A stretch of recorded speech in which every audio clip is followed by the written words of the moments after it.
Welcome,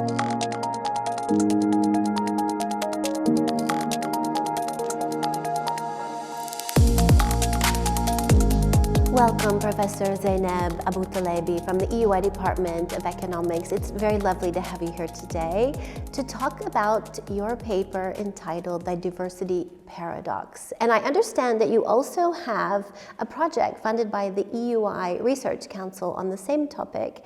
I would like to invite you to tell us about both the paper and the project. I'm very glad to be here and to talk to you, and also to have this discussion over this research topic. I think it's generally diversity and how we can promote it is an important topic, and it's something that we really should dig very deep into, especially when it comes to research, to success of the programs and the plans and strategies that are in place. This project and this paper are also basically like an attempt to look at this problem from a different perspective.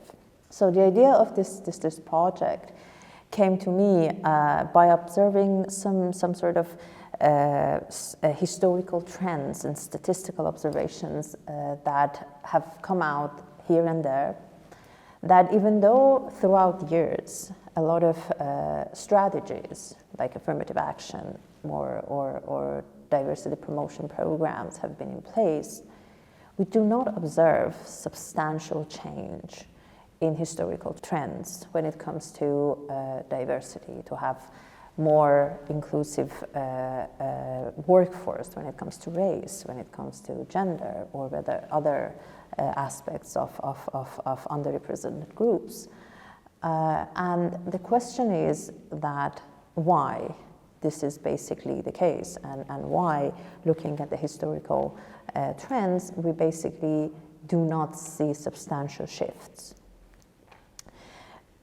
A classic argument that has been discussed throughout is basically the pipeline theorem, I would say, where it basically mentions that, okay, we need to hire more people from underrepresented group, their backgrounds, and once we have this very strong pipeline, basically this diversity is going to flow.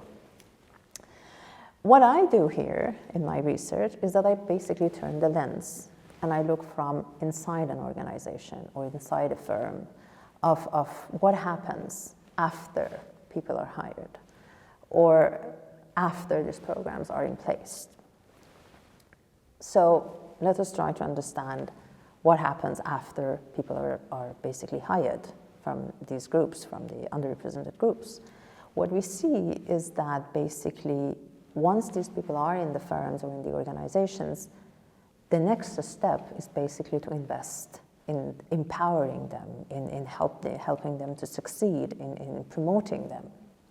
And if that doesn't happen, it's as if you have basically invited someone to a buffet and you have not provided the cutlery, right, in plates, so the person cannot eat, right?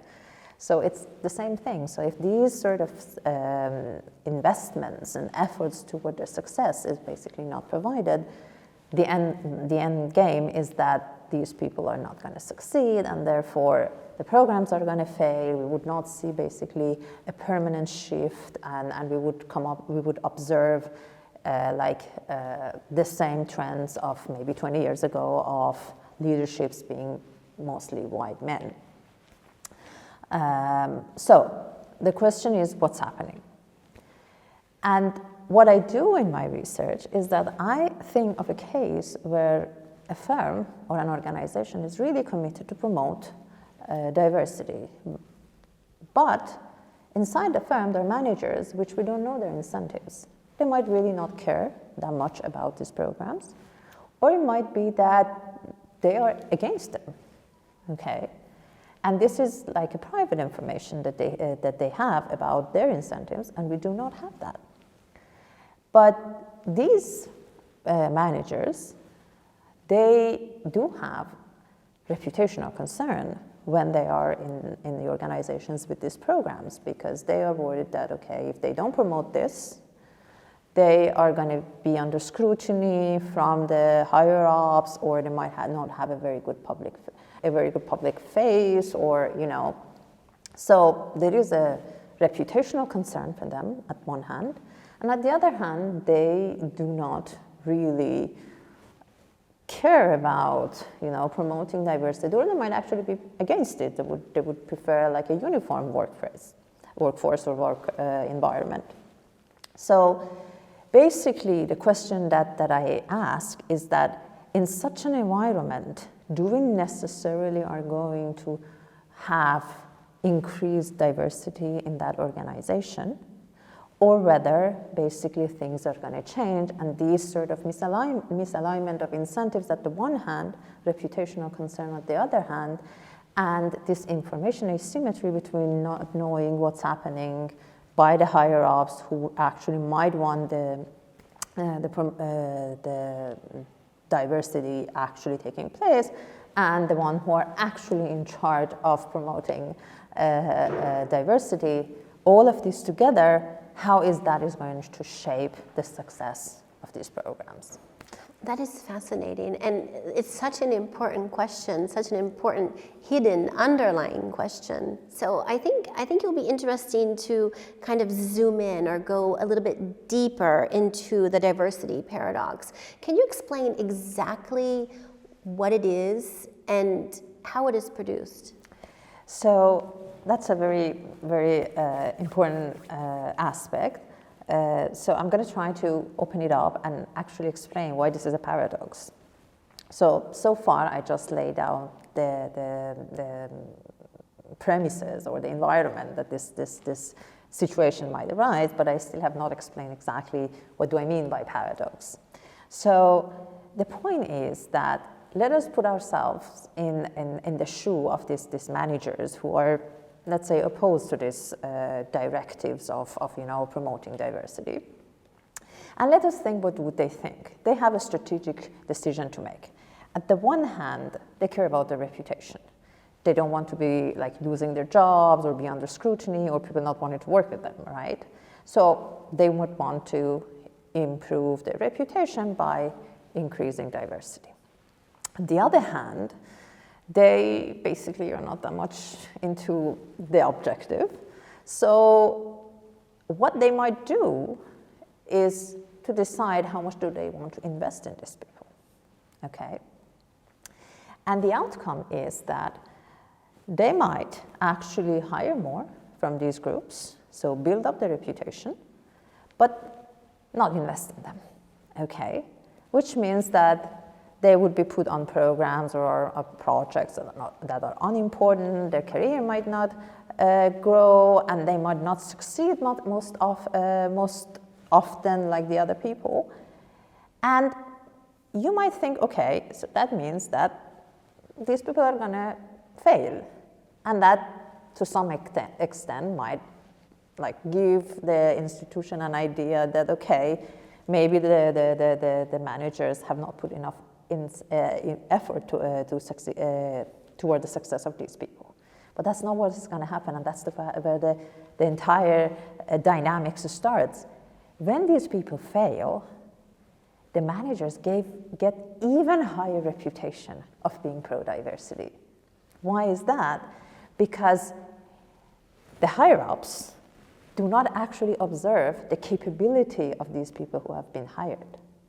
And when these people fail, what happens is that there is the potential and the possibility that the manager claims, I am so pro-diversity that I was ready to even hire people who might not look exceptional on paper just because they were from the underrepresented group. And look, I did that because I was very, very supportive of diversity, and they failed. So not only this is not going to harm me as the manager with this reputational concern, but it's actually going to make me come out as an even more pro-diversity and improve my reputation. So what would happen is that we're going to have phases where managers are trying to build reputation by hiring more and investing less, and this is going to increase their reputation. While once their reputation is high enough, they start going back to the way that they used to do their hiring without promoting the diversity. And what I show in the project is that this is some sort of cycles. So reputation goes up, and then basically the managers consume this reputation, it goes down, then they go to the phases of low reputation where they increase the hiring, they don't invest. Again, the reputation goes up, and then up and down, and that's basically the cycles of reputation that these managers faces. But the bottom line is that in one phase, people are not even hired. In the other one, people are hired but not promoted. And then in the long run, what you're going to see are basically these trends that do not show much of a success in the programs of the diversity. And that's basically the paradox. So you had these programs there, thinking that, okay, even the managers who are having adverse incentives might want to actually, because of their reputation, might want to actually invest. But the outcome is that no, they might actually hire, but they definitely will not invest. That is indeed a paradox. So I can really see that. I can see exactly what you're trying to describe. But maybe we can have an example to make it even more concrete. Do you have some practical example from your research that you could share with us? So, I mean, the example, I can give you some real-world examples. So there are Fortune 500 companies that they basically have annual reports about how the diversity programs and have been worked in their objectives. And there's a 2023 report by Wall Street Journal that basically does show that even though these programs have been in place, or they were like diversity programs in place since 2020, you do see that basically the leadership roles are basically still with white men, and you don't see that much of increased diversity, specifically when it comes to high stake and leadership jobs. Another example is as I said, the trends. There's another report by New York Times that basically looks at the historical trends since I think like 2 decades ago, where affirmative action was in place in academia, and they look at the admission trends since then when it comes to racial representations. And you basically see almost no change across the years. So one can then understand that this should be beyond the example of or the theory of pipeline, and it goes more into either there are these like phases of up and down of hiring at the one hand, and on the other there is like these failures which would induce people to leave. And therefore the numbers stay as they were before. But what can be done? What could your research potentially feed into policymaking? So that's a good question. So what I would say is that if you look deep into this problem, what you're going to observe is that basically the problem comes from this view that success of diversity hires, okay, let's say, I don't like the term, but so success of people from these objectives, okay, is not part of the evaluation of how much pro-diversity or how much promoting the managers have been. What do I mean? So the way that it is that they are going to be evaluated on how much they have hired people, okay? They're not going to be evaluated on how much these hired people have been successful, have been promoted under their leaderships, how much they have been actually conducting projects that have led to success, okay?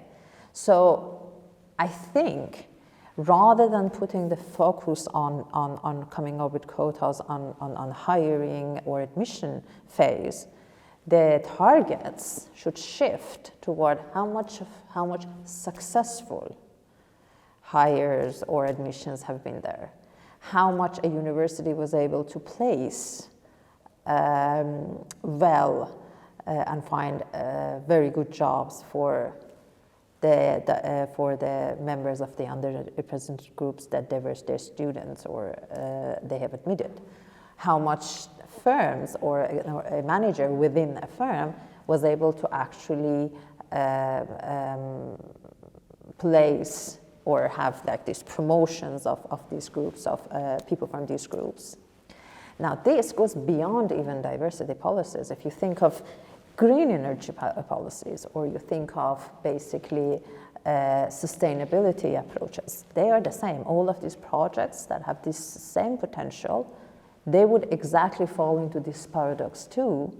And the way that I think a policymaker should think about this is that rather than putting the project on how many policies have been started, or what percentage or targets have been hired, rather than that, you might actually want to look at the outcome and put the target and analysis on the outcome, like how many successful, let's say, green energy projects have been implemented by a firm, how many successfully promoted from an organizational hierarchy have basically been happening in an organization or in a firm, rather than how many have been hired at the pipeline. This would shift the incentives of these managers, because now the part of not investing is going to shut down, because their career progression and their reputation now is going to depend also on the success of these people. And therefore, they would start putting effort and try to mentor them and give them like informative feedback, and therefore help them toward their success.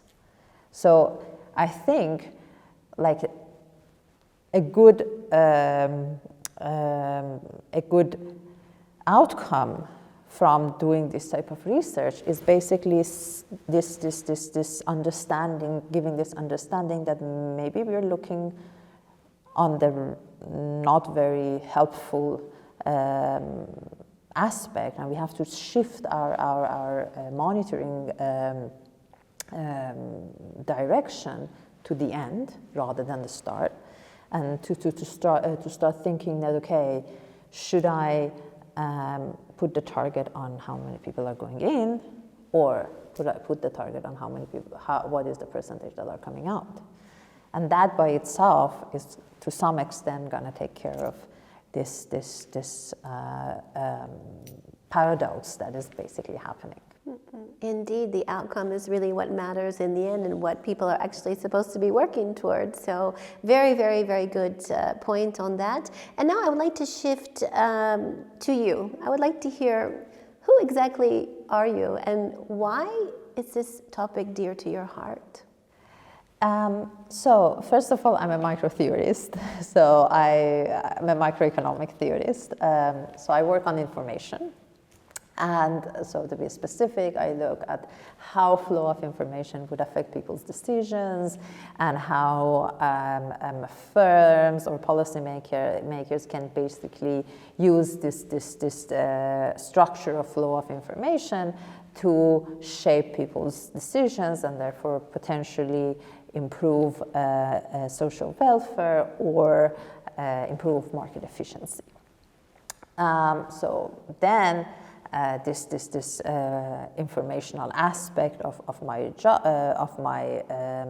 research can shift into also organization, and I do work on organizational economics too, where basically we also look at how communication, persuasion techniques, etc., are basically affecting a firm's performance and employees' performance within a firm or an organization.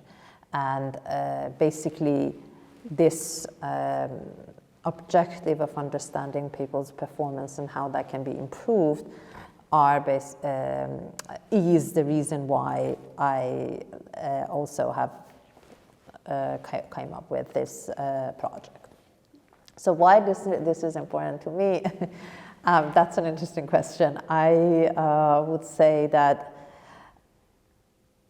you cannot not be interested about this type of questions in the one go, and like in general.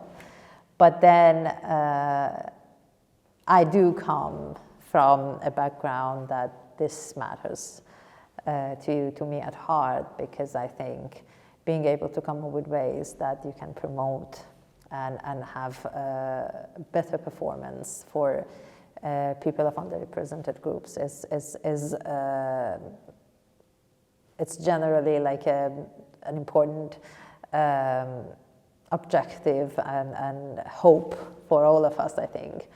And for me specifically, I would feel that I have maybe did a little bit to make like the world a better place, and that would give me that does give me a lot of moral incentive to push forward on these sort of topics and ideas. Thank you very much indeed. It's been a real pleasure to talk to you, Professor, and to learn more about the diversity paradox today. Thank you very much. Thank you.